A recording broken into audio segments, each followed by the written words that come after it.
은혜 받으신 하나님 말씀은 에스더서 3장 1절에서 4절까지의 말씀입니다. 구약성경 752면에 있습니다. 다 찾으셨으면 에스더서 3장 1절에서 4절까지의 말씀을 다 함께 봉독합니다. 시작! 그 후에 아수에로 왕이 아각 사람 함무다다의 아들 하만의 지위를 높이 올려 함께 있는 모든 대신 위에 두니 대궐물에 있는 왕의 모든 신하들이 다 왕의 명령대로 하만에게 꿇어 절하되 모르드게는 꿇지도 아니하고 절하지도 아니하니 대궐물에 있는 왕의 신하들이 모르드게에게 이르되 너는 어찌하여 왕의 명령을 거역하느냐고 날마다 권하되 모르드게가 듣지 아니하고 자기는 유다인임을 알렸더니 그들이 모르드게의 일이 어찌 되나 보고자 하여 하만에게 전하였더라. 아멘. 예. 일찍 접속하신 분도 아시겠지만 지금 화면을 보시면 코로나19로 우리 지금 참 격리되어 계시는 이기석 협의회장님께서 나오셨어요. 우리 같이 우리 협의회장님께 인사드리고 우리 각자 인사하도록 하겠습니다. 오늘 예수님 안에서 좋은 날입니다. 자, 한 번 더 인사하겠습니다. 예수님 때문에 행복합니다. 한 번 더 인사하겠습니다. 예수님 때문에 건강합니다. 아멘. 그 장로님께서 협의장님께서 접속을 해주셔가지고 참 반갑고 그러한 마음이 들었습니다. 지금 보니까 이게 생활관인 것 같습니다. 생활관인 것 같으시고 화면으로 봐서 그런지 몰라도 살이 많이 빠지신 것 같아요. 안에서 얼마나 답답하시겠습니까? 그런데 말씀 들어보니까 주일이나 월요일 날 퇴소를 하실 예정이라고 하는데 우리 진혜숙 지역장님 그리고 우리 딸 하연이 모두가 건강하게 퇴소해서 또 다음 주일에 기쁜 얼굴로 만날 수 있도록 또 하나님의 은혜가 임할 수 있도록 같이 기도해 주시기를 부탁을 드립니다. 저는 오늘 여러분과 함께 읽은 말씀 에스더서 3장 1절에서 4절의 말씀을 근거로 해서 꿀치도 아니하고 절하지도 아니하니 이와 같은 제목으로 함께 절대응정 금요기도에 하나님께 올려드리겠습니다. 우리 제목을 한번 따라해 주시겠습니까? 꿀치도 아니하고 절하지도 아니하니 꿀치도 아니하고 절하지도 아니하니. 아멘. 저희가 이제 벌써 에스더서 1장과 2장을 공부를 했습니다. 그리고 나서 이제 3장에 넘어가게 되는데 지난주에 그 분량이 조금 많다 보니까 제가 2장 18절까지만 말씀을 드렸습니다. 그죠? 그리고 19절부터 다시 또 시작을 해야 되는데 어쨌든 2장의 전체적인 내용 무엇입니까? 에스더의 그 배경, 에스더가 태어나게 된 배경과 그리고 이제 그녀가 얼마나 하나님의 은혜가 그녀에게 정권적으로 임했는지 이방 땅에 그 에스더가 어떻다고 했습니까? 포로 출신이고 그 바사 페르시아 제국에서는 이방 여인이고 그리고 고아입니다. 그가 아주 어린 여인이에요. 이렇게 말씀드리면 좀 그렇겠지만 있는 대로 말씀드리면 무엇 하나 내세울 것이 없는 그러한 지금 힘없고 연약한 그런 여인입니다. 제가 볼 때는 고등학생이나 지금 됐을까요? 지금으로 치면. 그런데 그러한 여인이 하나님의 섭리 아래에 왕후를 뽑는다는 그러한 그 공고, 지금은 좀 공고겠죠. 그것에 본인이 자발적으로 된 건 아니지만 이끌려가서 본인의 의지와 상관없이 이끌려가서 그 왕궁에 들어가서 1년의 준비 과정을 통해서 결국은 어떻게 된다고 했습니까? 먼저 그 헤게라고 하는 그 관리지요. 궁녀를 만드는 관리에게 은혜를 입어서 많은 호의를 받지만 뿐만 아니라 아수에로 왕에게까지 호의를 받아서 은혜를 입어서 결국은 왕후로 선택을 받았다. 이러한 것을 말씀드렸습니다. 이것은 그 하나님의 은혜가 아니고서는 설명할 방법이 없는 것입니다. 뭐 모르드게가 궁에서 일하는 사람이니까 뭐 힘을 썼지 않겠느냐라고 추측하는 학자도 있지만 여기 그 왕 옆에 측근, 나쁘게 말하면 간신들이 얼마나 많이 있습니까? 그런데 모르드게가 말한다고 해서 들어줄 왕이 아닙니다. 그런데 하나님께서 역사를 주관하시고 하나님 보시기에는 우리가 보기에는 뭐 왕이나 대통령이 되게 거대해 보이지만 하나님 보시기에는 다 똑같은 사람들이고 잠시 권력을 맡긴 잠시 위임한 사람입니다. 하나님 보시기에는 다 똑같은 사람들이에요. 그런데 아마 하나님 보시기에는 유다 민족, 그 하나님 선택한 백성들을 나중에 구원해 내시기 위한 큰 계획 아래에 있었기 때문에 에스더라고 하는 여인, 힘없는 여인, 그리고 모르드게라고 하는 유다 남자를 통해서 하나의 큰 구원 사역을 알고 계시고 미리 베푸시는 과정 중에 있었기 때문에 아마 이 아수에로나 뭐 헤게나 이런 사람들을 인간의 눈으로는 굉장한 사람일지 모르지만 하나님 눈에 보기에는 하나님이 사랑하는 백성보다 못하다. 뭐 저는 이렇게 감히 말씀을 드리겠습니다. 사랑하는 성도 여러분, 저와 여러분이 세상 사람들 보기에는 부족하고 연약하고 모자란 것 투성이지만 하나님 보시기에는 그 어떤 사람보다도 여러분 아끼시고 사랑하시고 돌봐주시고 은혜를 베푸시길 원하시고 잘 되시기를 원하신다는 것을 기억하시기를 주님으로 간절히 축원을 드립니다. 자, 그렇다고 해서 우리가 뭐 하나님이 나를 선택했으니까 구원해 주셨고 선택해 주셨으니까 우리가 내 마음대로 살아야겠다 그렇게 생각하는 분 단 한 분도 안 계실 것입니다. 오늘 이 에스더가 어떻게 행동하라는지 그리고 모르드게가 어떻게 행동하라는지 오늘 그것을 한번 알아보도록 하겠습니다. 그래서 제가 제목을 원래는 꿀치도 아니하고 절하지도 아니하고 잡지는 않았는데 계속 묵상하다 보니까 이 부분이 굉장히 마음에 와닿고 하나님 제목을 주셨습니다. 왜 어떠한 부분이 나오는지 첫째로 이 모르드게가 밝힌 왕의 암살 음모에 대해서 알아보도록 하겠습니다. 2장 19절부터 23절 말씀인데요. 먼저 19절에 보니까 처녀들을 다시 모을 때에는 모르드게가 대궐문에 앉았더라 이렇게 시작을 합니다. 자, 사랑하는 성도 여러분, 2장에 보면 그 에스더가 왕으로 될 때 어떻게 했습니까? 그 전 왕후 와스디가 폐위가 되고 새로 처녀들을 모은다라고 돼 있었어요. 그것이 바로 2장의 초반에 나오는 건데 아니 왕후 에스더가 선택이 됐는데 또 처녀들을 다시 모은가 이렇게 생각할 수 있습니다. 잘못 쓰여진 것인가 생각할 수 있는데 그것이 아니고 이것은 무엇입니까? 왕은 에스더를 왕으로 선택한 이후에도 여전히 처녀들을 모집했다는 걸 알 수 있어요. 뭐 대략 예상하시겠지만 옛날 뭐 조선시대, 우리나라 조선시대뿐만 아니라 삼국시대부터 모든 뭐 중국이든 어디든 최고 권력자들은 재산도 많지만 여인들을 많이 두었습니다. 이때 이 나라도 다를 것이 없죠. 자, 두 번째로 처녀들을 모집한 이유는 무엇이겠습니까? 왕으로 선택하기 위함이 아니었습니다. 무엇이었을까요? 자신의 정욕을 채우기 위해서 궁녀나 후궁을 모집했다라는 겁니다. 육신의 정욕, 안목의 정욕, 이생의 자랑은 이 인간이 이 땅에 태어나서 생을 마치기 전까지 예수님 다시 이 땅에 오시기 전까지는 육신 입은 인간들은 다 이러한 마음들이 있다는 것을 보여준다는 겁니다. 그리고 에스더도 왕후가 되고 나서 왕과 그렇게 자주 만나거나 동침을 자주 했던 것 같지는 않아요. 안타까운 얘기죠. 부부 아닙니까? 부부. 그런데 뭘 여기서 왕과 왕후가 그 상하 관계가 또 있는 부분이죠. 일반적인 부부가 아닙니다. 그런데 우리가 왜 에스더가 왕을 아하수에랑 자주 안 만났었나 싶었던 게 나중에 제가 4장에 보면 나오기 전에 미리 말씀드립니다. 4장 11절에 모르드게가 에스더에게 이러이러한 부탁, 귀한 부탁, 정말 간청을 할 때 에스더 뭐라고 얘기합니까? 4장 11절에 내가 부름을 입어 왕에게 나가지 못한 지가 이미 30일이라 하라 하니라. 이렇게 또 그 측근을 통해서 이야기를 전달합니다. 3일도 아니고요. 30일을 왕을 못 만났습니다. 왕후인데 아내인데도 남편 그 왕을 30일이나 만나지 못했다는 거예요. 3일을 못 봐도 말이 안 되지 않습니까? 뭐 지방 출장을 갔거나 그런 게 아니라 같은 왕국에 있는데 왕후는 왕을 30일 못 만났다. 이것을 보면 아마 그 나중에 저희가 또 공부하지만 에스더도 금규를 그러니까 왕이 허락을 해야 왕 앞에 나올 수 있는 건 왕후라 할지라도 절대적인 그 아하수에로 왕의 권력을 보여주는 것입니다. 자, 그리고 19절 하반절에 보니까 대궐문에 앉았더라. 누가요? 모르드게가 대궐문에 앉았다 이렇게 되어 있습니다. 이것은 아마 고대 중동 근동 지방에는 성문은 법적 소송을 위해서 많은 사람들이 모이는 그런 장소였다라고 제가 룻기에서 말씀을 드렸습니다. 룻기 4장 1절 참고로 말씀드리다 보아스가 성문으로 올라가서 거기 앉아 있더니 그때 이제 장로들과 함께 그 룻기에 보면 보아스가 장로들과 함께 쉽게 말해서 그 내용을 공론을 하지 않습니까?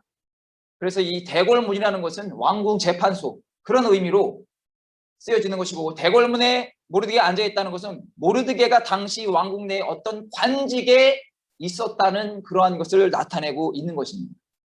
아무 이유 없이 대궐문 앞에 앉아있을 이유가 없죠. 그렇죠?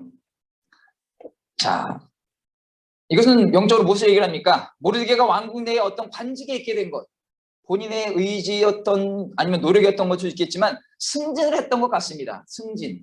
대궐문에 앉아있었다는 거 기록을 한번 보면 승진한 것 같은데 하나님께서 그를 통하여서 위대한 역사를 나타내시기 위한 과정이라는 것입니다. 우리가 어느 위치에 있을 때 사회적으로나 뭐 교회에서나 어떤 위치에 있을 때 하나님의 섭리가 작용했고 또 작용할 수도 있음을 앞으로 작용할 수도 있음을 알아야 할 것입니다. 다시 말씀드리면 뭐 내가 고생하고 수고한 것도 있겠지만 그 나의 수고와 눈물과 헌신도 하나님께서 섭리를 베풀어서 열어주셔야지만 그것이 쓰임받는 것이지 나 혼자서 열심히 노력한다고 해서 그런 혜택이나 호의가 주님의 백성들에게는 바로 그렇게 나타나지 않는다는 것입니다. 특별히 이 기자가 에스더 기자가 모르드게가 대궐문에 앉아 있었다라는 말을 쓰는 이유는 무엇인가 보면 그가 대궐문에 있었기 때문에 나중에 이 뒤에 나오지만 빅단과 데레스라고 하는 그 암살 계획자들이죠. 그들이 꾸민 음모를 들 수 있게 됐다는 겁니다. 모르드게는 본능적으로 알았죠. 그런데 자신이 그런 큰 음모를 듣게 된 것이 하나님의 섭리라는 것을 알게 되는 것입니다. 나중에 모르드게는 에스더에게 이렇게 주장을 합니다. 3장 중반에 가보면 나오지만 엑소도서 3장 14절에 내가 왕후의 자리를 얻은 것이 이때를 위함이 아닌지 누가 알겠느냐. 유명한 구절이죠. 에스더에게 이런 얘기를 하잖아요. 에스더 당신이 네가 왕후인데도 네가라고 합니다. 그렇죠? 다시 보면 왕후인데도 왕후에 이렇게 하는 네가 그 자리에 가게 된 것이 이때를 위함인지 아닌지 누가 알겠느냐 이렇게 얘기를 합니다. 아마 이 모르드게는 본인이 대궐문에서 왕을 암살하려고 한 사람들의 그 음모를 듣고 나서도 이게 하나님의 섭리였구나라고 깨달았다는 것입니다. 사랑하는 성도, 이렇게 신앙은 체험이 있어야 되는 겁니다. 체험. 율법, 말씀만, 말씀을 물론 읽어야 되죠. 그리고 체험도 말씀의 근거에서 나와야 되는데 체험 같은 건 다 무시하고 그냥 오직 그냥 말씀만 보고 말씀만 적용해서 율법적으로 대단한 사람들이 있는데 그것도 올바른 신앙은 아닌 것입니다. 체험이 없이 말씀만 있는 신앙은 어떻습니까? 율법적이 되고 남을 정죄만 합니다. 결국 주님의 사랑과 은혜가 결여됐기 때문에 하나님과의 교제가 형식적이고 무미건조하게 된다는 것이죠. 그러니까 오늘 모르드게 또 에스더 지금을 살고 있는 저와 여러분도 하나님에게 신앙적인 체험을 또 많이 받으셨지만 앞으로도 더욱더 많은 신앙적인 체험, 말씀에 근거한 체험, 하나님의 영광에 나타난 체험, 주님의 귀한 일꾼으로 쓰일 수 있는 그러한 체험을 겪을 수 있도록 하나님께 또 내려달라고 그렇게 기도를 하시는 저와 여러분 되시기를 부탁을 드립니다. 자, 그리고 이제 20절하고 21절 보겠습니다. 20절에 에스더는 모르드게가 명령한 대로 그 종족과 민족을 말하지 아니하니 그가 모르드게의 명령을 양육받을 때와 같이 따름이더라. 21절입니다. 모르드게가 대궐문에 앉았을 때에 문을 지키던 왕의 내시. 자, 문을 지키던 왕의 내시라고 나와요. 그냥 뭐 측근이 아니라 문을 지키던 왕의 내시. 어떤 문이겠습니까? 왕이 출입하는 문을 지키는 내시였어요. 뭐 내시라고 하니까 좀 그렇긴 하지만 어쨌든 그 지금으로 치면 뭐 경호실 직원 아닐까 싶습니다. 측근들. 빅단과 데레스 두 사람이 원한을 품고 아수에로 왕을 암살하려는 음모를 꾸미는 것을 22절에 모르드게가 알고 왕후 에스더에게 알리니 이제 여기까지 읽겠습니다. 이렇게 나와 있습니다. 자, 이 보면 빅단과 데레스라고 하는 두 사람이 무엇을 품었습니까? 원한을 품었어요. 원한. 자, 먼저 고대 아까 말씀드린 중동이나 근동에서 문을 지킨다는 것은 굉장히 중요한 직책, 그냥 맡기지는 않습니다. 굉장히 중요한 직책을 맡았음을 의미하는 겁니다. 이 두 사람이 빅단과 데레스가. 그런데 왕이 거처하는 그 공간의 문을 지킨다는 것은 아무나 맡기겠습니까? 그렇지 않습니다. 왕으로부터 신임을 얻은 사람, 그냥 신이 아니라 대단한 신임을 얻은 사람에게 자신의 출입할 수 있는 그 경로를 지키는 일을 맡겼다라는 겁니다. 지난번에 그 담임 목사님 설교 때 말씀하셨죠. 마가복음 강의하시는데 예수님이 그 유다에게 돈계를 맡긴 건 신뢰하지 않는, 물론 똑똑할 수도 있겠지만 신뢰하지 않으면 그렇게 맡길 수가 없는 것처럼 이 왕의 문을 지키는 사람도 웬만한 신뢰를 갖고 있어서는 맡기지 않았다는 것을 우리가 알 수 있는 것입니다. 특별히 신뢰하는 사람. 그런데 그들이 어떻게 했습니까? 왕을 암살하려고 하는 거예요. 근데 그 이유가 나와 있지는 않습니다. 여기. 우리가 추측할 수 있는 건 무엇입니까? 왕과 그 둘, 빅단과 데레스라고 하는 대표적인 인물 둘과의 무언과 관계가 틀어진 것을 우리가 알 수 있어요. 자, 그리고 22절을 봅니다. 에스더가 모르드게 이름으로 아레니라고 되어 있습니다. 왕에 구할 때 자신과 모르드게의 관계는 비밀로 했습니다. 에스더가 추측해 보건데, 근데 그 공로가 모르드게에게 돌아갈 수 있도록 배려를 했다는 것입니다. 너무나 감사한 일이죠. 모르드게라고 하는 그 얼마나 많은 관직들이 있었겠습니까? 그런데 에스더는 왕의 얼굴을 알겠지만 모르드게라고 하는 얼굴을 모를 수도 있습니다. 예를 들어서 우리 어떤 회사에서 사장이 뭐 이렇게 사기를 당한다던가 뭐 좀 위험한 일이 노출이 되어 있는데 뭐 부서의 장들, 부장들까지는 회사 임원들, 회사 사장이 다 알겠지만 500명, 1000명씩 있으면 회의를 많이 하니까.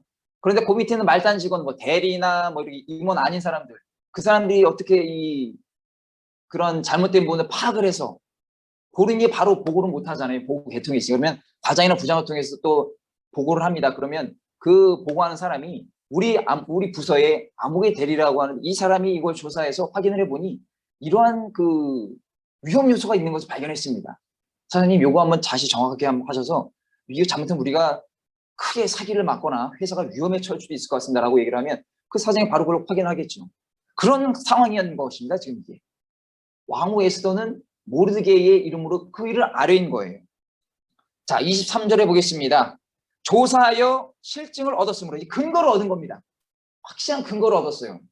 아마 뭐라고 할까요? 이제 암살 계획이라든가 그런 뭐 모임 여러 가지를 이 아하수에랑이 알았던 것 같습니다. 그래서 두 사람을 어떻게 됩니까? 나무에 달고 그 일을 왕 앞에서 궁중일기에 기록하니라 이렇게 되어 있습니다. 지금은 뭐 아무 의미가 없는 것 같지만 이 궁중일기에 기록한 이 내용, 모르드게가 암살 음모를 사전에 캐치를 해서 에스로 통해서 왕의 목숨을 살려주는 일.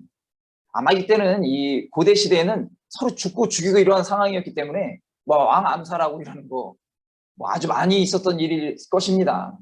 그런 상황에서 이게 거짓 정보를 할지라도 어쨌든 조사의 실증을 얻어서 이것이 사실로 판명이 난 거죠. 그리고 나서 이제 이 둘은 나무에 달리게 됩니다. 자, 그런데 이러고 궁중일기 기록되고 나서 그 뒤에 뭐가 있어야 될 것 같은데 없습니다. 허전합니다. 뭐가 없어요. 자, 왕은 모르드게의 공로를 잊고 지나쳐버린 것 같아요. 자, 에스더가 모르드게의 이름으로 왕에게 알렸다고 했는데 사랑하는 성도들 생각해 보시죠. 우리가 정상적인 상식을 갖고 있는 사람이라면 저에게 전달해 준 사람과 그 전달한 내용에 포인트가 아무개라는 사람이 알려줬다고 하면 그 사람에게 고마운 마음과 뭔가 보답하고 싶은 마음이 생기지 않겠습니까? 그런데 왕은 듣고도 잊어버렸는 건지 관심이 없는 건지 바빴는지 모르겠지만 그에 대한 아무런 후속 조치가 없습니다.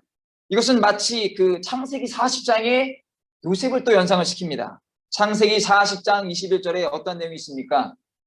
요셉이 보디발의 감옥에 들어갔을 때 떡관장, 술관장 다 있었잖아요. 그리고 거기서 꿈을 해몽해주고 결국 한 사람 복지고 한 사람 죽는데 요셉이 이렇게 요청을 하죠. 창세기 40장 21절과 23절에 이렇게 이야기를 합니다. 바로의 술 맡은 관원장은 전직을 회복하며 살아났습니다.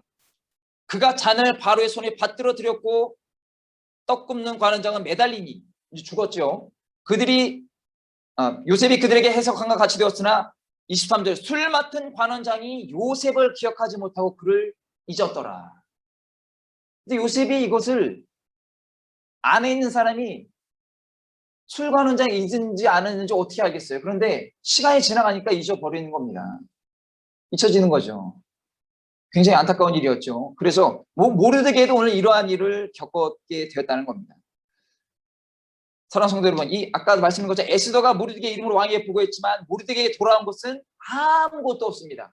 1계급 승진도 없고 특진도 없고 뭐 집을 받은 것도 아니고 아무것도 받은 게 없어요. 자, 그래서 신학자들이 이렇게 추측을 합니다. 빅단과 데레스가 어떠한 일로 왕에게 섭섭했겠느냐.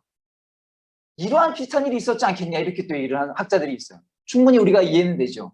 즉 이러한 비슷한 일로 인해서 빅단과 데레스가 섭섭함과 원망함이 생겨서 왕을 암살하려고 그러다 보니까 또 아주 불합리한 일이 생겼던 것 같아요. 그래서 이렇게 암살하려고 한 것이 아니냐 이렇게 학자들은 추측을 합니다. 뭐 확실한 건 아니지만 저희가 그렇게 추측할 수 있어요. 원한을 가졌다라는 것. 특히 3장의 시작이 그것을 100% 제가 볼 때는 그걸 굉장히 지지를 할 수 있는데 3장의 시작이 어떻게 됩니까? 모르드게가 나와야 되는데 하만이라는 이름이 갑자기 등장을 해요. 갑자기 툭 튀어나왔습니다. 요즘 말로 갑툭튀라고 하는데 자 3장 한번 3장에 보면은 3장 1절 한번 볼까요? 그 후에 아하수에로 왕이 아각 사람 함모다다의 아들 하만의 지위를 높여 올려 함께 있는 모든 대신 위에 두니 너무 어이가 없지 않습니까? 차라리 그 후에 아하수에로가 유다 사람 모르드게를 올려 이러면 이해가 될 텐데 갑자기 밑도 끝도 없는 하만이라고 하는 사람이 등장을 했으니 이렇게 왕이 올려줍니다. 어떻게 이럴 수가 있겠습니까? 너무 억울하잖아요. 모르드게도 아마 그냥 쉽게 들어서 쉽게 말하는 것이 아닐 텐데, 왜냐하면 빅단과 데레스가 사형을 당했지만 그 옆에 있는 사람들이 또 있으면 이 일을 누가 들켰고 누구에게 고했냐 또 찾지 않았겠습니까? 이 고대 시대는 지금도 뭐 우리나라 정치권도 그렇지만 암투관계 막 서로 죽고 죽이고 살리고 뭐 이런 관계예요. 아주 복잡한 관계입니다. 그런데 이 고대 시대에 모르드게가 자기 목숨 거의 내놓고 보고를 한 건데 아무런 상급도 없어요. 그런데 사랑하는 성도 여러분, 우리가 그것에 집중할 것이 아니라 성경에는 모르드게가 원망했다거나 속상했다는 기록이 없습니다. 기자가 안 썼는지 어쨌는지 모르겠지만 제가 이 4장에 나중에 또 보면 모르드게도 굉장히 그 성격이 아주 강단인 성격인 걸 알 수 있는데 그런 내용이 없다는 거 보면 모르드게가 아마 속은 답답하고 탔겠죠. 그런데 절대 그렇게 내색을 하지 않은 아주 굉장히 진중한 사람이 아니었을까 싶습니다. 이 부분을 보면 무엇을 알 수 있습니까? 주의 종이나 여기는 저나 교회의 직분자들은 모르드게의 이러한 자세를 주의 깊게 봐야 한다는 것입니다. 우리가 신앙생활을 할 때 어떠한 일에 대해서 하나님 앞에서나 사람들 앞에서 합당한 대우를 받지 못할 때가 있어요.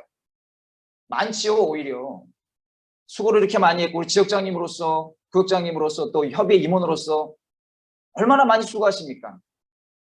비가 오나 눈이 오나 기도처나 교회에서 여러 수고를 많이 하시고 또 가정에 들어가면 또 편히 쉬시나요? 그렇지 않아요. 가정에는 또 가정 일을 또 돌보셔야 되고 또 직장 다니시면 또 직장 일도 돌보셔야 되고 하실 일들이 굉장히 많습니다.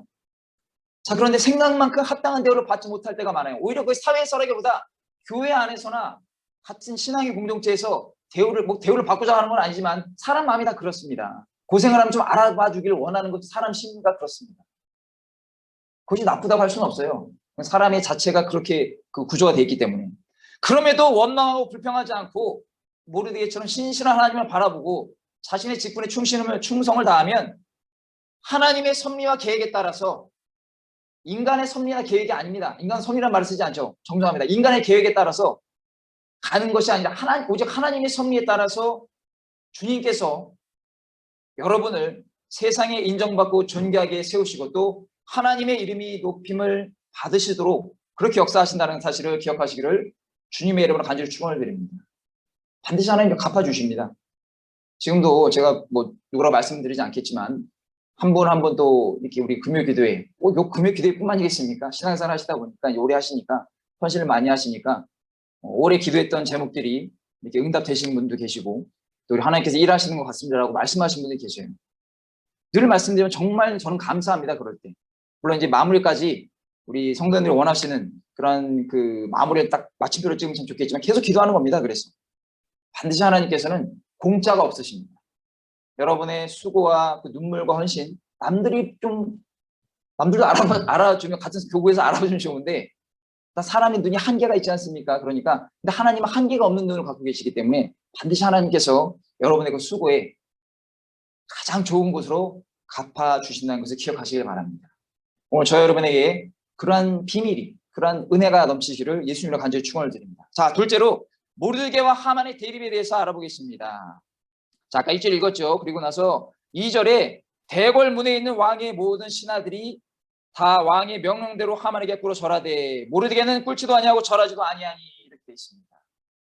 자, 1절과 2절에 보면 갑자기 아까 뭐라고 쓰셨어요? 하만이라는 사람이 등장했다고 그랬습니다. 하만이라는 사람이 등장했는데 우리 1절에 한번 다시 볼까요? 왕이 아각 사람이라고 되어 있습니다. 줄 한번 쳐볼까요? 아각 사람. 누굽니까? 아각 사람. 이 함무다다의 아들 하만이라고 되어 있는데 우리가 대략 알지만 이 사람이 왜 이렇게 모르드게와 앙숙이 되었나? 결혼지간이 되었나? 이것을 우리가 뭐 설교 통해서 많이 들었지만 다시 한번 짚고 넘어갑니다.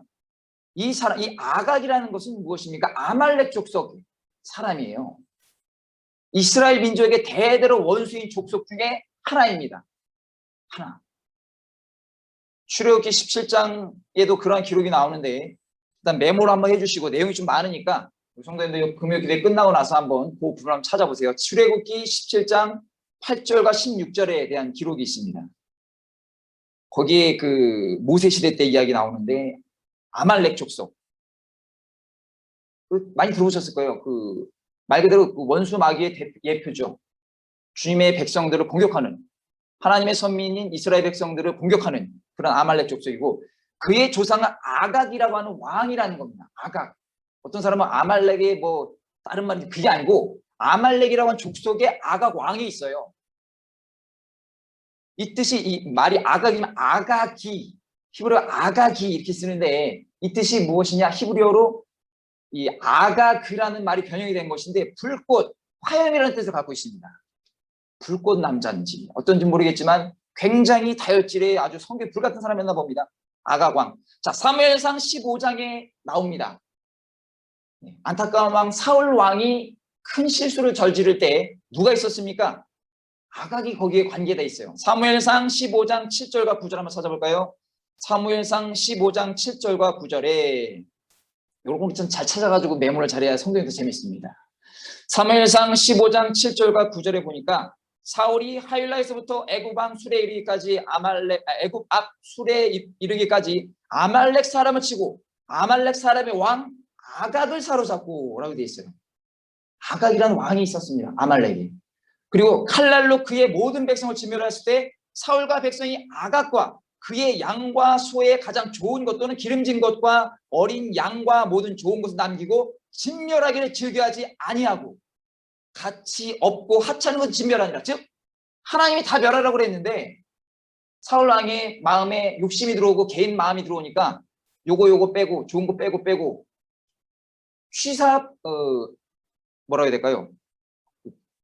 취사 편식이라고 해야 될까요? 그냥 좀 구별해서 아가왕도 죽이지 않았어요. 자, 그리고 나서 어떻게 됩니까? 사무엘 선지자가 와가지고 사울의 전쟁에서 아각을 생포하고 결국 그를 죽여버리지요. 32절에 그 내용이 있습니다. 사무엘이 이르되 너희는 아말렉 사람의 왕 아각을 내게로 끌어오라 했더니 뭐라고 돼 있어요? 아각이 즐거이 오며 이르되 진실로 사망의 괴로움이 지났도다 막 웃고 와요. 이러니까 아이고 드디어 살았구나, 내가 다 죽었는데 막 즐겁게 옵니다. 아각이 즐거이 오며 이르되 진실로 사망의 괴로움이 지나갔도다 했는데 사무엘이 이르되 뭐라고 합니까? 내 칼이 여인들에게 자식이 없게 한 것 같이 여인 중 내 어미에게 자식이 없으리라고 그가 길갈에서 야훼 앞에서 아각을 찍어 쪼개니라. 사무엘은 그냥 죽여버립니다. 하나님의 명령이니까. 사랑하는 성도 여러분, 악한 원수마귀하고는 타협이 없는 거예요. 악한 원수마귀하고는 딱 절교를 해야 되는 겁니다. 악한 권세, 악한 그런 지역 모든 걸 딱 절교를 해야 됩니다. 하나님께서 멸하라고 멸하는 겁니다. 근데 오늘 사울왕은 욕심이 들어가지고 그를 살려주고 다른 걸로 막 취사선택하다가 사무엘에게 엄청나게 책망을 받고 결국 이 일로 인해서 사울왕은 하나님께 버림을 받지요. 너무 안타까운 일입니다. 누구에게나 올 수 있는 유혹이고 실수이고 죄입니다. 죄. 여기 있는 저라고 해서 이런 일이 절대 없을 것이다, 그렇지 않습니다. 가장 많이 노출되어 있는 것이 주의 종이고 우리 교회의 직분자 분들이세요. 자, 이 배경을, 역사적인 배경을 보면 이스라엘 민족, 즉 사울왕의 후손 모르드게, 말씀드렸죠. 모르드게에서는 사울왕의 후손이에요. 베냐민 지파. 그리고 아말렉 족속 아각의 후손 하만이 만남과 대립이 이상할 것이 전혀 없습니다. 그리고 에스더서의 큰 줄기를 이루게 된다는 거예요. 왜 에스더 기자가 아각 사람 함무다드의 아들 하멜을 넣겠습니까? 이러한 배경을 알고 성경을 보면 이 성경의 내용이 정말 지금 막 살아 역사하는 것처럼 나에게 와닿는다는 겁니다. 이 원수지간인 거죠, 이렇게. 자, 이렇게 이야기가 되고 2절에 아까 말씀드렸죠. 모르게는 뿔지도 아니하고 절하지도 아니했다. 제가 성경을 볼 때 이 관직에 있는 사람이 그래도 하만을 싫어했어도 왕이 세운 사람이 절해야 되고 이 예의를 표하는 게 맞지 않나 이렇게 생각을 했어요. 잘 모르되. 그런데 이 모르드게는 유대교를 굉장히 철저하게 신앙이 아주 올바른 사람입니다. 그래서 유대교에서 어떤 사람도 지나치게 높이는 것을 금했어요. 반대로 얘기하면 카톨릭은 어떻습니까? 성인이라고 해서 막 베드로든 뭐 요한 이렇게 막 상을 세워놓고 막 그 예배하고 막 그러지 않습니까? 천사도 숭배하고. 그래서 이단이라는 거 그게 잘못됐다고 하는 거예요.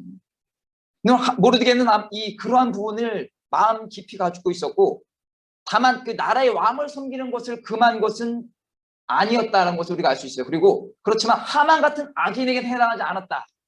이렇게 학자들이 추측을 합니다. 그래서 제가 참고로 하나 말씀드리면 에스더서도 외경이 있어요. 외경. 지금 우리가 보고 있는 정경 말고 외경.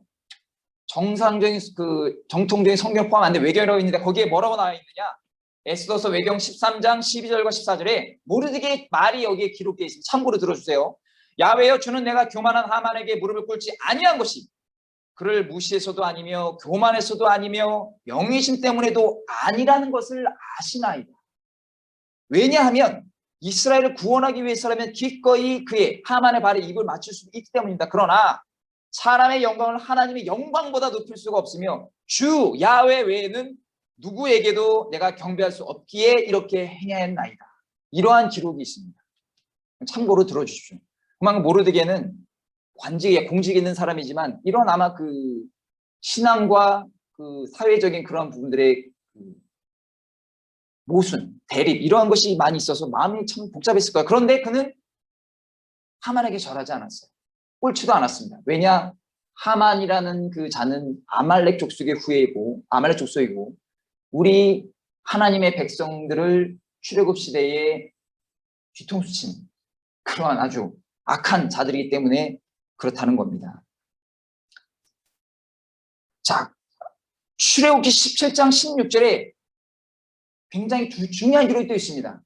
이 모르게는 그것을 아마 알았기 때문에 더 그런 것 같은데 출애굽기 17장 16절에 개인의 신념이 아니라 출애굽기 17장 16절에 이르되 야훼께서 맹세하시기를 야훼가 아말렉과 더불어 대대로 싸우리라 하셨다 하였더라. 이 기록이 있습니다. 그러니 우리의 구원자이시고 우리의 왕이신 하나님께서 이 아말렉 그 족속들과 더불어 대대로 싸우겠다고 했는데 그의 자녀가 모르드게가 그의 족속에 무릎을 꿇고 절한다는 것은 맞지가 않는 일이죠. 자, 신명기 25장 17절과 19절에도 기록이 있습니다. 얼마나 아말렉이 하나님 보시기에도 악하고 또 이스라엘 백성 곤란하게 했는지 신명기 25장 17절과 19절에 말씀드립니다. 너희는 애굽에서 나오는 길에 출애굽했을 때예요. 이스라엘 백성들이 아말렉이 내게 행한 일을 기억하라. 어떤 일을 행했습니까? 곧 그들이 너를 길에서 만나 내가 피곤할 때에 내 뒤에서 떨어진 약한 자들을 쳤고 하나님을 두려워하지 아니하였느니라. 그러므로 내 하나님 야훼께서 내게 기업으로 주어 차지하게 하신 땅에서 내 하나님 야훼께서 사방에 있는 모든 적군으로부터 내게 안식을 주실 때에 너는 천하에서 아말렉에 대한 기억을 지워버리라. 너는 잊지 말지니라. 이렇게 얘기합니다. 아말렉이 아주 비열하고 뒤에서 처진 사람들을 공격하는 그러한 민족이었다는 것을 신명기에도 기록하고 있습니다. 하나님의 명령이 굉장히 철저했기 때문에 이것을 보면 모르드게가 충분히 그럴 만했고 오히려 그런 모르드게의 신앙을 지금 이 시대를 살고 있는 저 여러분이 본받아야 된다는 겁니다. 이러한 사람 밑에서 에스더가 교육을 받았으면 어떤 여인으로 성장했겠어요. 자, 그리고 나서 이제 4절로 넘어갑니다. 날마다 권하되 모르드게가 듣지 아니하고 자기는 유다인임을 알렸던 이제는 알립니다.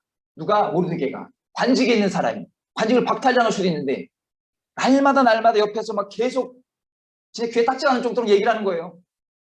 보는 사람마다 좋은 소리도 계속 들으면 참 지겨운데 계속 하만에게 무릎 꿇지 않느냐 절하라고 계속 얘기를 합니다. 너보다 위에 사람인데 왕이 세운 사람인데 왜 말을 듣지 않냐 이렇게 하니까 이제 모르드게가 난 유다인이다. 공개적으로 말을 해버립니다. 그들이 모르드게의 일이 어찌 되나 보고자 하여 참 야비하죠. 하만에게 전하였더라. 이젠 더 이상 숨길 수도 없고요. 숨을 데도 없고 피할 곳이 없다는 것을 직감적으로 깨달았던 것 같습니다. 점점 일이 이제 고조가 되고 있습니다. 이러한 부분을 보면 에스더의 그 죽으면 죽으리다. 즉 우리 이순신 장군의 명언을 들어서 얘기를 한다면 필사즉생 필생즉사. 이것이 아마 저는 이순신 장군이 여기를 보고 따라하지 않았나 싶기도 한데요. 이러한 필사즉생 필생즉사 신앙이 모르드게에서부터 시작이 된 것 같습니다. 지금을 살고 있는 저 여러분, 저와 여러분이 모르드게라고 하면 아니 뭐 여러분 말씀 드는 것보다 저라고 한다면 과연 이렇게 할 수 있을까? 저도 이 말씀을 준비하면 참 많이 반성했습니다. 죄종이라고 하면서 잘못된 것에 또 잘못된 부분에 대해서 말을 하지 않는다거나 그런 부분들에 수긍을 한다거나 그런 모습은 없었는지 참 많은 반성을 하게 되었습니다. 자, 모르드게가 이러한 아주 진짜 그 부러지면 부러졌지 구부러지지 않는 그런 신념이 강하고 하나님의 신앙의 야훼 신앙이 아주 굳건한 사람인 걸 우리가 알 수 있는 것입니다. 자, 그럼 5절에 됩니다. 5절 넘어가고 있습니다. 하만이 이제 그 들으면 어떻게 해야 되겠어요? 아, 그 사람 정말 신앙이 단단한 사람이구만. 이렇게 생각했겠어요? 자, 5절입니다. 하만이 모르드게가 무릎을 꿇지도 아니하고 절하지도 아니함을 보고 매우 노하더니, 히브리어로 해마라는 단어를 쓰는데요. 열, 도끼 이런 뜻을 품었습니다. 갖고 있습니다. 도끼를 푸는 거예요.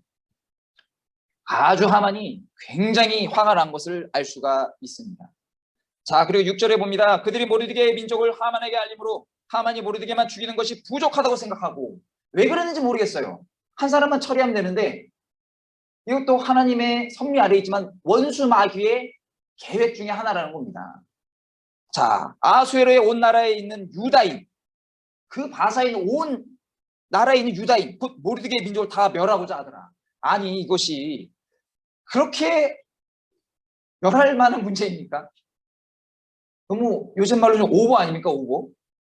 자, 멸하고자 한다는 것, 이 뜻은 황폐하게 만들어버리겠다, 파괴하겠다, 이런 뜻을 담고 있어요.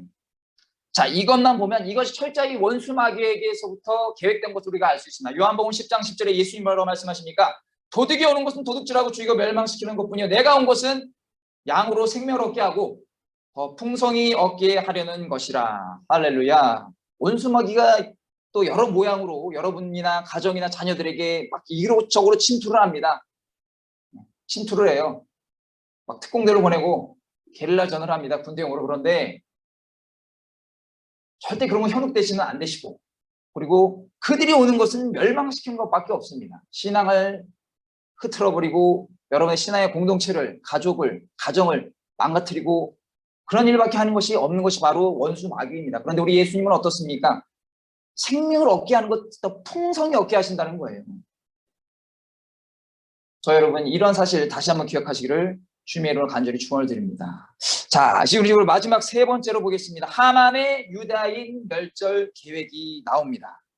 7절과 7절부터 15절까지인데 먼저 7절을 한번 읽어보겠습니다.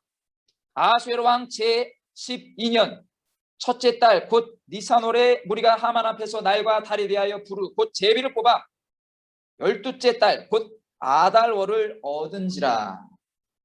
좀 뭐 어렵지만, 우리가 말하고 있는 달하고 어렵지만 그냥 참고적으로 알아주시고, 어쨌든 여기서 포인트는 무엇입니까? 악한 하만은 아마 점쟁이들을 통해서 대량 학살의 길이를 요청한 것 같다는 거예요. 그냥 날을 뽑지 않고 이 점쟁이들이나 이런 박수들, 이런 사람들 통해서 가장 좋은 길이가 언제냐, 언제 하면 내가 이 유다인들을 한 번에 몇 번도 아니고 며칠도, 하루에 다 완전히 몰살할 수 있겠냐, 이것을 요청한 것 같고, 그 제비를 뽑은 결과 유다인을 전멸할 수 있는 날은 앞으로 11개월 이후가 된다는 겁니다. 거의 1년 가까이 남은, 어떻게 보면 길게 남은 건데 그 11개월 정도 남은 기간을 받게 됩니다. 아마 하나는 당장 실행하지 못한 것에 대해서 한두 달 후도 아니고, 이거 무슨 벌써 1년 더 있어야 되나, 1년 가까이, 이렇게 좀 아마 실망했을 수도 있고 아쉬울 수도 있을 것 같은데, 자신이 선택한 그 방법에 따르기로 합니다. 그 결과 하만이 어떻게 됩니까? 자신이 행한 그 제비 뽑기에 의지를 했고 도리어 모르드게와 에스더에게 시간을 벌어주게 된다는 겁니다. 그가 세운 유다인 전멸 계획은 오히려 자신에게 돌아가죠. 그리고 자신과 가족이 전멸을 당하게 됩니다. 나중에 다 나오죠. 이처럼 하나님은 인간의 약함과 어리석음을 통해서도 주님의 선하시고 위대한 뜻을 이루어 가시는 위대하신 분입니다. 전능하신 분이십니다.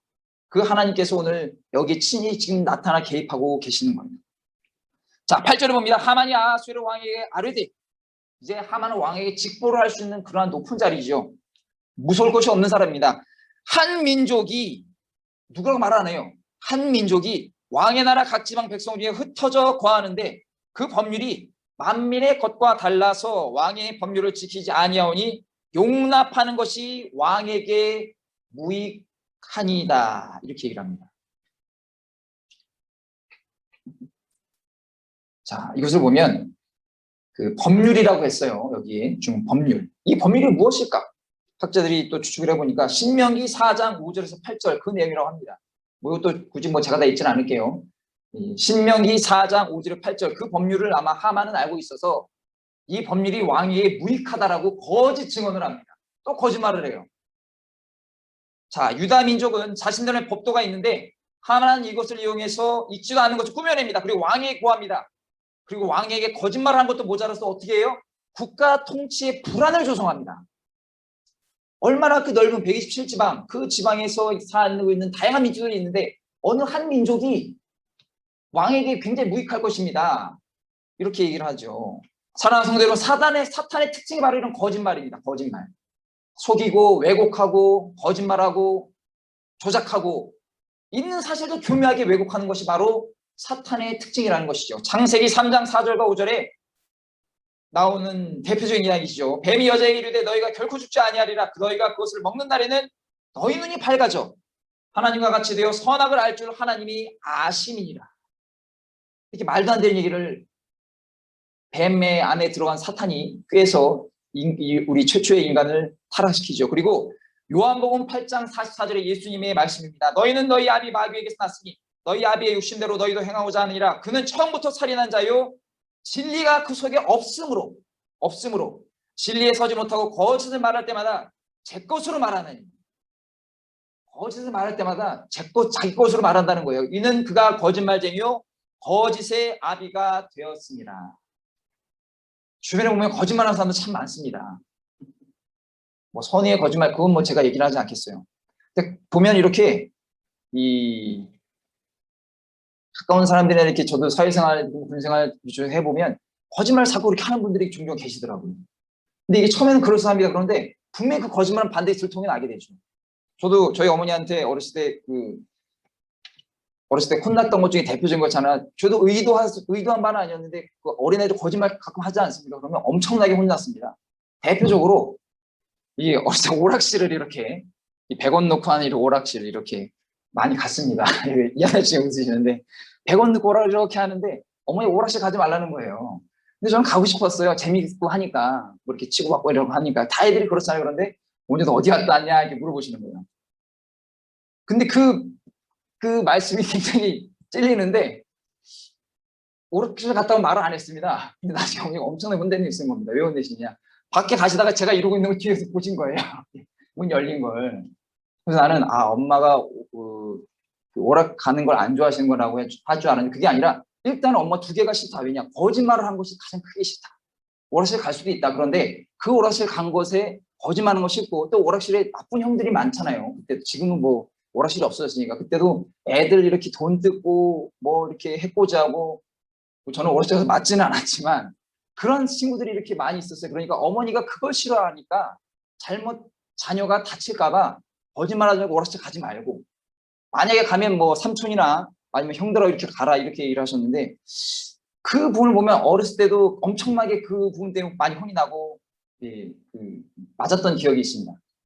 근데 사람이 이 세상 사람이 누가 거짓말 하고 싶은 사람이 어디 있겠습니까? 그런데 가만히 이렇게 지내다 보면 대화 중에서나 이런 분위기가 거짓말하거나 그 상대방의 말을 유도하거나 이런 분들이 항상 계세요. 조심하셔야 됩니다. 그 안에 그 악한 영이 방해하는 겁니다. 그건 절대 교회를 위해서나 개인을 위해서나 신앙생활을 위해서 절대 도움이 되는 것이 아닙니다. 오늘 하만을 보십시오. 하만은 없는 얘기를 꾸며내지 않습니까? 자, 이 왕은 결국 하만의 거짓 보고에 넘어갑니다. 지도자는 참모의 보고가 진실인지 거짓인지 분별할 수 있는 그런 지식도 있어야 되고 특별히 성도님들은 그러한 영적인 눈이 있어야 된다는 겁니다. 누가 이런 얘기를 했을 때 그것을 듣고 막 화가 나고 이런 거 마음은 이해하지만 이 사람이 이거 정말 진실된 말을 한 것인지 괜히 잘못 또 그 말만 그대로 들어서 또 어떤 일을 하다 보면 낭패를 보게 됩니다. 그러니까 영적인 눈이 있어야 된다는 거예요. 이처럼 사람은 속일 수 있어도 하나님 절대 속일 수 없다는 것. 이후에 또 쭉 나오지 않습니까? 왕을 속였어요. 하만이. 그렇지만 이 모든 것을 주관하고 계시는 하나님을 그는 간과했던 것이고 가능할 거라고 생각을 한 아주 어리석은 사람이 바로 하만이라는 것입니다. 자, 9절에 보겠습니다. 왕이 옳게 여기시거든 조서를 내려 이제는 왕이 혹할 만한 걸 얘기를 해요. 그들을 진멸하소서. 내가 줄 한번 쳐볼까요? 은 1만 달란트를 왕의 일을 맡은 자의 손에 맡겨 왕의 금고에 드리리이다 하니. 여러분, 은 1달란트가 아니고 은 1만 달란트입니다. 1만 달란트. 얼마나 되느냐? 정확한 건 아니지만 제가 자료 찾아보니까 45톤가량 되는 무게의 것이고요. 그리고 이스라엘, 당시 고대 이스라엘에서는 34kg 정도, 바벨론에서, 바벨론, 잠시만요. 그 45톤가량, 요거는 지우겠습니다. 요거는 다시 정정합니다. 그냥 이스라엘에서 34kg 정도 되는 그 양이고, 바벨론에서 60kg 되는 정도의 그 양이라고 하는 것입니다. 양이라고 할 수 있습니다. 죄송합니다. 제가 잠깐 흥분했나 봐요. 죄송합니다. 그 한 달란트의 무게가 60kg예요. 그리고 이것이 1만 달란트라고 하면 45톤이 되는 겁니다. 정정하겠습니다. 제가 다 준비를 했는데 좀 헷갈리게 써놨네요. 자, 어쨌든 그거를 그렇다 알고 계시고, 역대상에 어떠한 기록이 나오는지 다윗이 성전을 준비할 때 나오는데요. 역대상 29장 3절과 4절 한번 찾아보실까요? 가능하시면. 아니면 적어놓으셔도 됩니다. 역대상 29장 3절과 4절에, 역대상 29장 3절과 4절에 성전을 위하여 준비한 이 모든 것 외에도 내 마음이 내 하나님의 성전을 사모함으로 내가 사유한 금 은으로, 다윗이 사유한 금 은으로 내 하나님의 성전을 위하여 드렸노니 곧 오빌의 금 3,000달란트와 순은 7,000달란트라 모든 성전 벽에 입히며. 자, 여기에 보면 역대상 29장 4절에 보면 다윗이 성전을 위해서 낸 금과 은, 금 3,000달란트와 순은 7,000달란트, 이러한 막대한 양을 사용해서 성전을 만듭니다. 그러니까 이 당시 바사에서 하만이 아하수에르에게 은 1만 달란트를 준다고 하는 게 얼마나 많은 양인지를 알 수 있는 것이죠. 보통 양이 아닙니다. 자, 천문학적인 금액이라는 거예요. 그런데 이것을 보면 하만의 유다인 멸절 계획이 그에게는 그만큼 중요하고 시급하고 반드시 성공시켜야 되는 일이라는 거예요. 이것이 더욱 분명하게 느껴진다는 것이죠. 자, 10절 봅니다. 왕이 반지를 손에서 빼요. 이제 왕의 그 반지를 뺍니다. 이때는 뭐 이렇게 조선시대처럼 옥새 이런 게 아니라 그냥 끼고 다녔던 것 같습니다. 우리 전에 봤죠. 그 아수에로라고 이렇게 치장했던 반지를 아마 여러 개 끼고 있을 텐데, 저처럼 하나가 아니라 여러 개 끼고 있다가 이제 거기서 반지를 손에 빼서 유다인의 대적 곧 아각 사람 함무다대 아들 하만에게 주며 이르되 그 은을 네게 주고 그 백성도 그리하노니 너의 소견에 좋을 대로 행하라 하더라. 결제 끝. 땅땅땅. 결제가 난 거예요. 이제 제가를 받았습니다. 하만이 왕의 반지를 내가 받았다 이거예요. 이거는 이 증명이, 왕이 빼주지 않으면 그 반지를 누가, 하만이 어떻게 얻었겠습니까? 이것처럼 확실한 게 없는 거예요.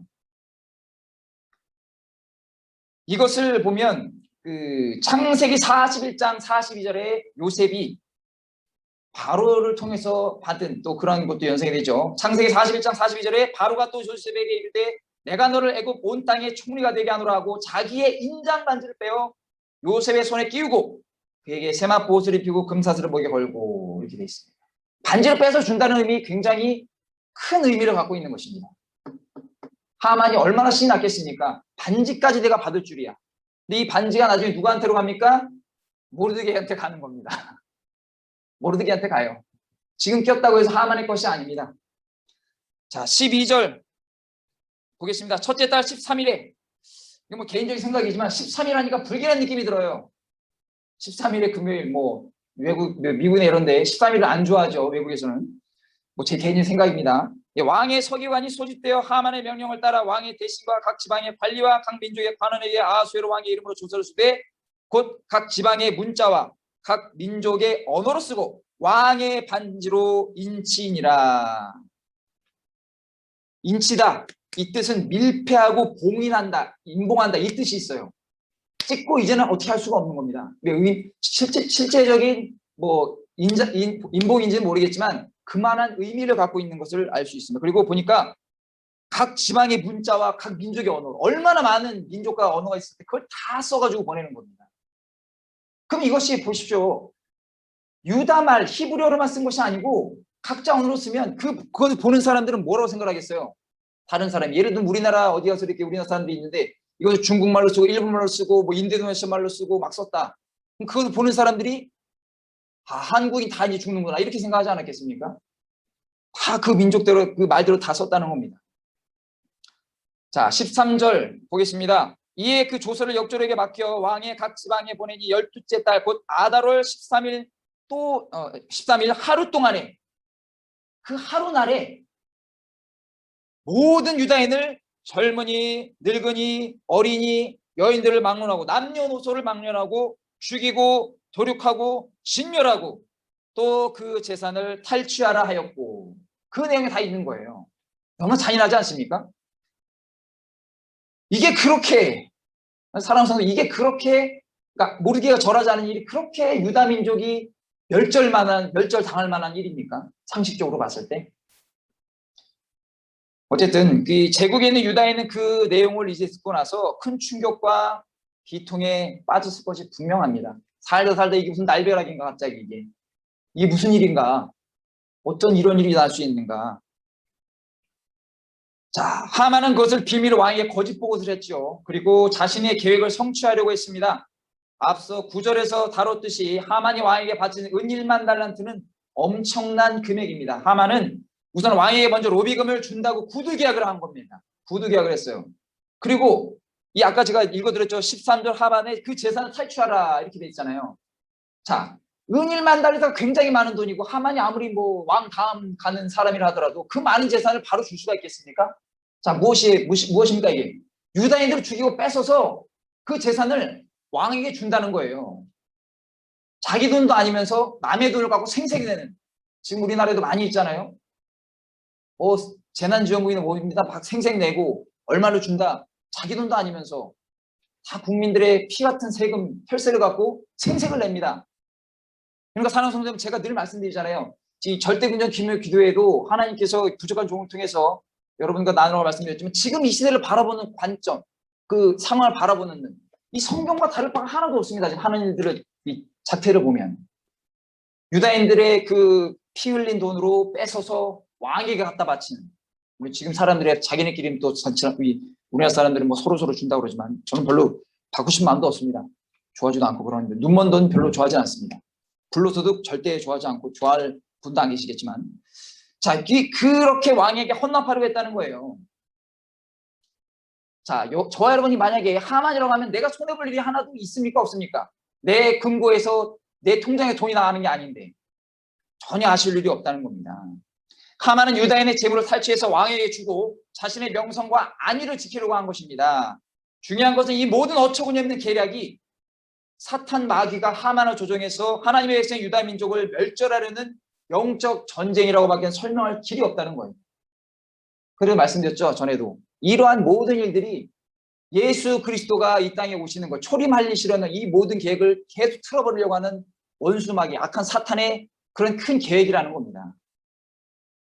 사랑하는 성도 여러분, 하나님의 대적인 사탄 마귀가 하나님의 선민들을 전멸시켜야지 구세주가 이 땅에 오는 것, 즉 예수님이 초림을 막을 수 있기 때문인 것으로 학자들은 그렇게 분석하고 모든 그 의견에 동의를 합니다. 바사의 그 넓은 제국에는 유다 지파도 어딘가에 살고 있었을 것입니다. 결국 하만의 유다인 멸절 계획은 모르드게에 대한 복수를 시작했으나 그 끝은 하나님의 선민인 유다인을 모조리 씨를 말려버리는 사탄의 계획이었다는 것이죠. 이제는 이 성경에 어떻게 다 보이지 않습니까? 이를 원활하게 실행하기 위해서는 이스라엘 민족과 대적인 아말렉의 후예이며 사울 왕가의 후손인 모르드게와 원수지가 아닌 견원지간격인 하만의 감정을 자극해서 이를 계획하는 것이 너무나 안성맞춤이었다는 겁니다. 이 사탄의 입장에서 본다면. 사랑하는 성도 여러분, 지금도 세상은 교회와 성도를 여러 가지 방법으로 공격하고 흔들면서 신앙을 잃게 만들고 있습니다. 코로나19가 대표적이죠.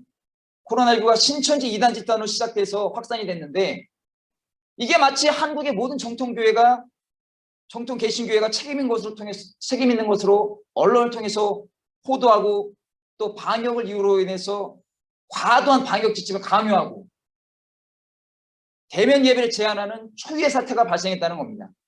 그 결과 어떻게 됐어요? 개신교 이민이 추락, 전도 및 성장 정체, 교회 성장 둔화, 뭐 이런 문제를 발생하지 않았습니까? 제가 그래서 지난주에 말씀을 준비하다가 기사를 하나 좀 뽑아왔습니다. 제가 읽어드리겠습니다. 이 기사를 읽고 너무 화가 났습니다. 우리 사랑하는 성도님들 앞에서 제가 이런 말씀 참 너무 화가 났어요. 거룩한 분노 이런 말 쓰고 싶지 않고 인간적으로 너무 화가 났습니다. 자, 그 기사에 근데 이 기사가 뭐 일간지금 나오지가 않더라고요. 지난 6월 3일에 나온 기사인데요. 어떤 내용이냐면 제목이 이렇습니다. 교계, 뭐 전체는 아니겠지만 교계 정세균 전 총리 상대 민사소송 나선다. 이런 기록이 있습니다. 자, 그냥 두 가지 기사가 있는 하나씩 읽어드리겠습니다. 정세균 전 총리 상대 민사소송 및 공직감사 청구. 정세균 전 총리는 허위 자료로 코로나 진원지로 교회 발의 신조어를 만들며 방역을 빙자하여 비대면 예배 허용이라는 초유의 사태를 만든 장본인으로 이에 대하여 민사소송과 공직감사를 청구한다. 예배 회복을 위한 자유시민연대 이하 예자연, 이 예자연의 입장 전문을 제가 기사 나온 걸 읽어드리는 거예요. 지난 2020년 7월 8일자 정 총리가 교회의 소규모 행사와 절반의 감염 사례가 나왔다는 근거에 대하여 총리실의 질의 결과 지난 3월 12일, 올해 3월 10일이죠. 다음과 같이 답변하여 왔다. 해당 발언은 회의 직전 사흘간 국내 발생 확진자 집계 결과 교회 관련 확진자가 절반 수준이었음을 바탕으로 이루어졌습니다. 실제로 2020년 7월 5일부터 7월 7일 3일간 국내 발생 확진자 총 87명 중에 교회발 확진자는 43명으로 전체 대비 49%였음을 알려드립니다. 이 내용이 정세균 총리실에서 받은 거예요. 교계에서. 그러나 예자연에서 질병관리본부에 2020년 7월 5일부터 7일까지 3일간의 국내 발생 확진자 추적 결과, 그러니까 질병관리본부에 직접 받은 겁니다. 예자연이라는 곳이. 교회 소규모 모임 및 행사에서 발생된 감염 사례는 서울 관악구 왕성교회, 길자연 목사님 교회죠. 거기에 관련한 2명으로 국내 발생자 87명 대비 2.29%에 불과했다. 그 3일 동안 87명이 확진을 했는데 그중에 2명이 교회에서 나온 사람인 거예요. 또한 이른바 교회와 관련된 확진자로 N차 포함하여 총 17명이며, 그러니까 N차로 해서 교회에 관련된 17명밖에 안 됐다는 것이고, 이는 국내 총 감염자 87명 기준하면 19%밖에 안 되는 것이고, 전체 총 감염자 153명 기준하면 11%밖에 불과하다는 점을 확인했다. 질병관리본부를 통해. 전에 그때 기사 보신 적 있죠? 질병관리본부에서 그 교회 그거 그렇게 아니었어요 라고 나온 거 보셨잖아요. 이에 예자연에서는 이 내용을 근거로 2021년 4월 1일 재질의하였고 4월 10일 총리실에서는 다음과 같은 발언이 돌아왔다. 지난해 1월 코로나19 첫 환자가 발생한 이후 7월 7일까지 신천지를 포함한 다수의 교회 등 종교시설에서 소모임과 행사를 통한 집단 감염이 발생하였고 확진자 수 약 44%를 차지함에 따라 보건복지부 관계부처에서 교회 방역 강화 방안을 마련하여 7월 8일 중대본회의에서 논의를 거쳐 결정하였습니다. 2020년 1월 20일에서 7월 7일 기준 거의 7개월 동안의 그 기준으로 해서 종교 관련 시설 확진 사례는 18건, 확진자 수는 5,700여 명. 이 내용이 그 3일 동안에 그 나온 것으로 이렇게 잘못되어 있다는 그 기사를 지금 읽어드리는 겁니다. 정세균 총리는 이러한 이중적이고 엉터리 허용의 자료를 근거로 그동안 예배 자유와 교회 활동에 대해 엄청난 만행을 저질렀다. 20년 7월 8일에 교회의 핵심 방역 수칙을 결정하여 정규 예배의 모든 대면 모임 금지, 찬송 및 통성기도 자제하도록 하였으며 했죠. 20년 7월 10일에는 교회 핵심 방역 수칙 의무화하며 위반 시 벌금 300만 원 부과하도록 하였다. 또한 20년 8월 19일에는 대국민 담화를 발표하여 교회는 비대면 예배만 허용하고 대면 모임 행사 식사를 금지하는 행정조치를 실시하였고, 이는 2020년 8월 27일 대통령 교계 지도자 면담 시에 코로나 재확산 절반이 교회 방역 과학 영역이라며 국민들에게 미안해하고 사과를 해야 한다 라고 하는 등 이른바 교회발이라는 허위적이고 강권적 조치의 단초를 제공하였던 것이다. 예자연은 이러한 잘못된 정책의 시행에 심각한 유감을 표하며 이 모든 것이 정 총리의 허위 자료에 근거한 잘못된 발언에 있음을 확인하며 이번 민사소송과 공직감사를 청구하게 된 것이다. 첫째, 정세균은 국무총리이자 중대본의 본부장으로서 코로나19 방역 정책을 결정함에 있어서 객관적인 기준과 통계를 확인했음에도 이를 간과했다. 둘째, 예배 권리는 헌법상 엄격한 조건 하에서만 제한이 가능한 종교의 자유라는 점인데도 허위 과장된 3일간의 자료를 제시하거나 사이비 집단과 동일시하고 있다. 셋째, 허위 통계에 의해 강제된 비대면 예배 허용의 언어적 기만 상태를 만들고서도 이를 당연한 것으로 받아들이라는 강압적 태도이다. 자유 대한민국의 총리시대의 잘못된 인식과 태도는 국민들에게 잘못된 인식을 심어주어 마치 교회가 코로나19 감염의 근원으로 낙인 찍게 만들었다는 사실이다. 이로 인해 한국교회는 다음과 같은 심각한 피해를 당하였다. 첫째, 전 국민의 교회에 대한 적대감 조성이다. 2021년 1월 29일 한교총 등 언론 매체가 발표한 코로나19 정부 방역 조치에 대한 일반 국민평가 조사에 따르면 일반 국민은 교회발 감염이 전체의 44%가 차지한다라고 할 정도이다. 그렇게 믿고 있는 거예요, 사람들이. 둘째, 한국교회 신뢰도 급락이다. 최근 목회데이터 연구소의 자료에 의하면 코로나19 발생 직전인 2020년 1월에 측정한 한국교회 신뢰도가 32%였으나 1년 후인 2021년 1월 1년 지났어요. 동일한 문항으로 조사한 한국교회 신뢰도가 21%로 무려 1년간 무려 11%가 하락한 것으로 나타났다. 엄청난 수치입니다, 이거. 셋째, 교회 활동의 위축이다. 교회는 예배를 통하여 하나님께 예배하는 의식도 있지만 세상에서 힘들고 어려울 때 위로받고 또한 노약자, 가난한 자, 연약한 이들을 돌보는 귀한 사명을 감당한다. 그러나 소모임 금지로 이를 감당하지 못하게 하였다는 것이다. 정부가 코로나 정보를 이용하여 예배 자유는 인간의 근원적인 기본권인데도 비대면 예배 허용에는 신조어를 만들어 예배를 제한한 것은 자유 대한민국의 국격을 중국이나 북한과 같은 극단적인 독재국가 체제 수준으로 떨어뜨리는 모독적인 처사인 것이다. 한 예로 실제 확진자가 없음에도 10명이 정도가 단지 예배를 드리면서 영상 송출 장비가 없다고 하여 예배드린 행위를 범죄행위로 단정하고 벌금형을 부과하는 사례도 다수 나타났다. 조금 시간이 걸렸는데 이러한 기사가 나왔어요. 일간지에 나오지 않습니다, 이 기사가.